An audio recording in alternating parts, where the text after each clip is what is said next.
유다는 주전 605년 여호야긴 왕 때 바벨론으로부터 제1차 침략을 받았고 주전 597년 여호야긴 왕 때 제2차 침략을 받았고 주전 588년 시드기야 왕 때 제3차 침략을 받고 완전히 멸망하고 말았습니다. 예루살렘 성은 바벨론 군대가 포위한 지 18개월 만에 함락되었고 철저하게 파괴되었으며 황폐화되었습니다. 유다 왕국은 세워진 지 345년 만에 역사 속에서 사라지게 되었습니다. 왕족과 귀족들은 포로가 되어 바벨론으로 끌려갔습니다. 이 포로들 중에 10대 소년이었던 다니엘과 그의 세 친구가 포함되어 있었습니다. 그들은 끌려가면서 이제 우리 인생은 끝났다라고 생각하며 좌절했을 것입니다. 그들이 도착한 이방 땅 바벨론은 우상 숭배가 만연한 곳이었습니다. 이곳에서 하나님을 섬긴다는 것은 생각할 수도 없었습니다. 그러나 다니엘과 세 친구의 믿음은 흔들리지 않았습니다.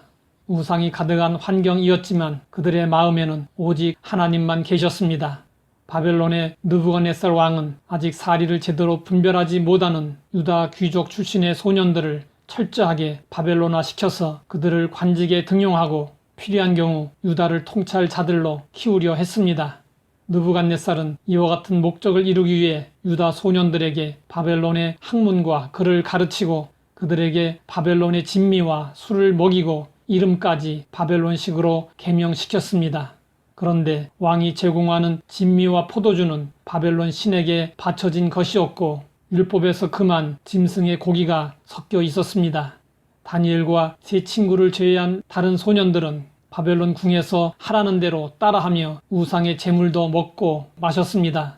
그들에게는 신앙의 절개보다 현실의 안정이 더 우선이었습니다. 미국의 기독교 윤리학자인 라인홀더 니버는 도덕적 인간, 비도덕적 사회라는 책에서 개인적으로는 도덕성을 잘 유지할 수 있을지라도 비도덕적인 조직체 속에 들어가면 근본적인 난관에 봉착하게 된다고 했습니다. 우리는 사회의 구조적인 병폐 속에서 인간이 얼마나 무기력한 존재인가를 종종 경험합니다. 순수한 열정으로 불의에 항거하던 젊은이들이 막상 사회에 발을 들여 놓으면 자신도 모르게 자기가 비판했던 일들을 하게 되는 경우가 허다합니다. 유다 소년들은 환경에 영향을 받을 수밖에 없는 평범한 사람들의 모습을 보여주었습니다. 그러나 다니엘과 세 친구는 달랐습니다. 비록 포로로 잡혀왔지만 그들에게는 신앙의 지조가 있었습니다.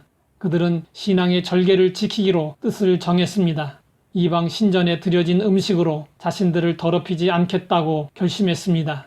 10대는 한창 성장하는 시기이므로 음식을 많이 먹습니다. 먹고 돌아서면 금방 또 배고픈 시기인데 어떤 젊은이가 음식을 거부하겠습니까? 더구나 그들에게 제공되는 음식은 왕이 베푸는 진미였습니다. 그러나 다니엘과 세 친구는 자신의 건강과 안전보다 하나님 앞에서 깨끗하게 사는 것을 더 중요하게 생각했습니다.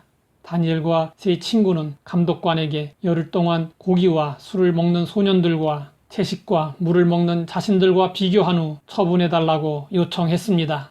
열흘 후에 보니 그들의 얼굴이 왕의 진미를 먹는 모든 소년들보다 나아 보였습니다. 이로 인해 다니엘과 세 친구는 왕의 진미와 포도주를 먹지 않게 되었습니다. 다니엘과 그의 친구들은 바벨론 정책에 순응하면 출세와 성공은 보장되어 있었습니다. 그러나 그들은 나 혼자 잘 먹고 잘 사는 것을 거부하고 하나님의 사람으로 살기 원했습니다. 우리는 죄 지으며 살 수밖에 없는 세상 속에서 살고 있습니다.